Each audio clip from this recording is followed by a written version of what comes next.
RTI Live News. Ask for right. నమస్తే RTI live news కి స్వాగతం.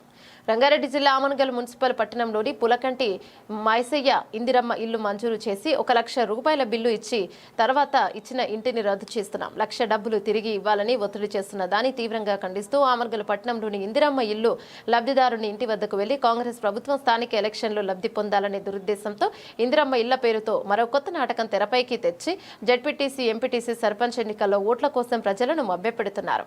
తెలంగాణ రాష్ట్ర వ్యాప్తంగా కాంగ్రెస్ ప్రభుత్వం కేవలం ప్రకటనతో రాష్ట్ర ప్రభుత్వం చాలా మంది నిరుపేదలకు ఇందిరమ్మ ఇల్లు ఇచ్చి రద్దు చేసిందని, కాంగ్రెస్ ప్రభుత్వానికి స్థానిక ఎమ్మెల్యేకి చిత్తశుద్ధి ఉంటే కల్వకుర్తి నియోజకవర్గంతో అనుమతులు ఇచ్చి రద్దు చేసిన వారికి ఇందిరమ్మ ఇల్లు మంజూరు చేయాలని ఉప్పల వెంకటేష్ డిమాండ్ చేశారు. కార్యక్రమంలో ఆమన్గల్ మున్సిపల్ అధ్యక్షులు Patyanayak, BRS party working president Niranjan, మాజీ బీఆర్ఎస్ పార్టీ మండల అధ్యక్షుడు వెంకటయ్య, మాజీ MPTC Kumar, BRS party senior నాయకులు మహేష్, వెంకటేష్, వరకుప్పల గణేష్, శంకర్, విక్రమ్, కిషోర్, నాగిల్ల జగన్, జూతయ్య, అలాగే స్తోమ్ల, కటికెల శేఖర్, దారమోని గణేష్, రమేష్ గౌడ్, షేక్, సతీష్, మహేష్, నేత విమల, లలిత తదితరులు పాల్గొన్నారు.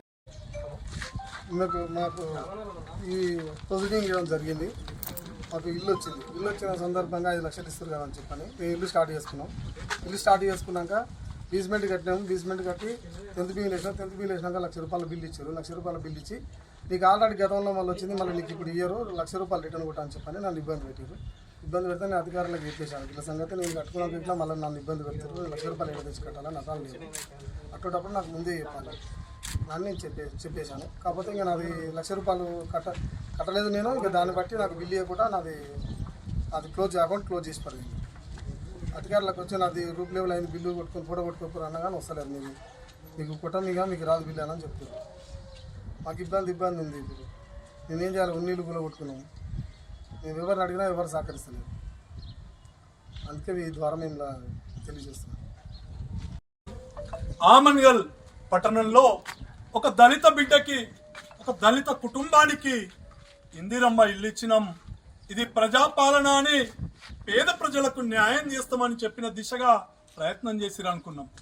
దుర్మార్గంగా పేదవాడికి ఇల్లు వచ్చిందని 5 లక్షల ప్రొసీడింగ్లు వాళ్ళ చేతిలో పెడితే వాళ్ళు సంతోషపడి ఉన్న ఇల్లు గులగొట్టుకొని పెళ్ళం పిల్లలు రోడ్డు మీద ఉంటూ వాళ్ళు ఇచ్చిన 1 లక్ష రూపాయలు ఒక బిల్లు కూడా ఇచ్చారు. 1 లక్ష రూపాయలు మంజూరు కూడా చేశారు. ఆ 1 లక్ష రూపాయలకి ఇంకా 4 లక్షలు సప్పో చేసుకొని రూపాయి కూడబెట్టినవి డబ్బులు కట్టుకొని దాన్ని గోడలు స్లాబ్ లెవెల్ తెచ్చిన తర్వాత సంబంధిత అధికారులు, హౌసింగ్ బోర్డు అధికారులు ఈరోజు ఆ ఇల్లు క్యాన్సిల్ అయింది, ఇచ్చిన 1 లక్ష రూపాయలు వాపసు ఇవ్వమని అడుగుతున్నారు. ఎక్కడి దౌర్భాగ్యం, ఎక్కడి దురదృష్టం! పేదోడికి ఒక ఇల్లు ఇస్తే ఆ ఇల్లుకు 1 లక్ష రూపాయలు మంజూరు చేసామని ఆ పేద కుటుంబాలను ఆశలు పెట్టి ఉన్న ఇల్లు గులగొట్టుకున్నాక నీ ఇల్లు క్యాన్సిల్ అయ్యిందంటే ఆ కుటుంబం ఎక్కడ పోవాలి? ఆ భార్య పిల్లలు ఆ కుటుంబం ఏ రకంగా తట్టుకోవాలి? పేదోడికి ఇదే న్యాయం చేసేది ఈ కాంగ్రెస్ ప్రభుత్వం, ఈ రేవంత్ రెడ్డి ముఖ్యమంత్రి గారు చెప్తున్న మాటలు కల్వకుర్తి నియోజకవర్గం నీదన్నా ఒక్కసారి కళ్ళు తెరిచి చూడన్నా. కొంతమందివేమో పాత 30 ఏళ్ల కింద ఇందిరమ్మ ఇండ్లు వచ్చినాయని క్యాన్సల్ చేస్తారు, కొంతమందివేమో పెద్దగా పెట్టిరంటారు. మరి ఇది మీకు ముందు ఇచ్చేప్పుడే కబర్ ఉండాలి కదా, అధికారులకు మరి ఆలోచన ఉండాలి కదా. మీరు ఏ రకమైన ఆలోచనతోటి పేద కుటుంబాలను మభ్యపెడుతున్నారు?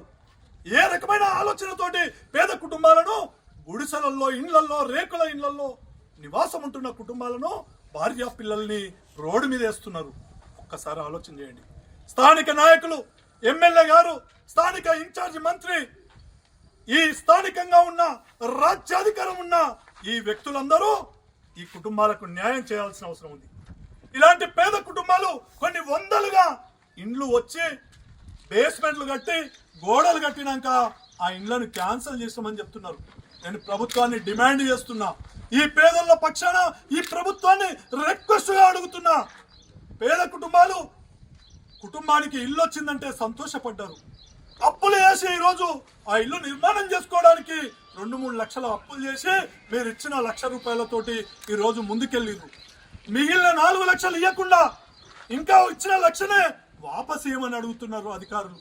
ఎంత దౌర్భాగ్యం! ఇలాంటి ప్రభుత్వం ఇదా? మీ ఇందిరమ్మ ప్రభుత్వం, ఇదా మీ ప్రజా ప్రభుత్వం. ఇది ప్రజా వ్యతిరేక ప్రభుత్వం, ఇది పేదోడికి వ్యతిరేక ప్రభుత్వం. దానికి నిదర్శనం ఒక దళిత